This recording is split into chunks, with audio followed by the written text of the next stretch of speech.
What is a woman in God?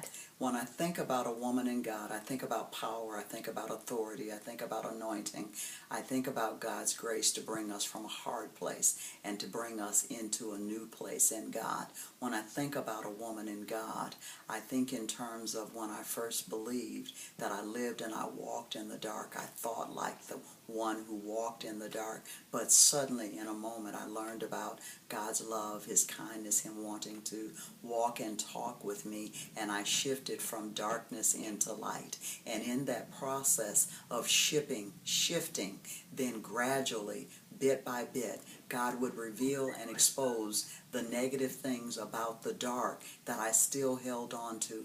His grace, His loving kindness would once again, it would pour in, it would alter my soul until I stepped into a place of soul salvation. I stepped into learning and understanding what the beauty, the goodness of who God is. When I think about the character and nature of God, I see how He has changed me and transformed me into the light that I can become mercy, grace, kindness, goodness, the love, the joy, the peace. Even in my inner man, I find that there is a new strength in God because of His goodness, because of who He is relationship-wise. When I had rejection and abandonment, then I had difficulties in relationships. But in God, I have found that because my rejection has been healed, because my abandonment has been healed, then I get to be a leaf. I get to be the healed of, and to go even into the nations. As a matter of fact, even into the nations. Yes, I've been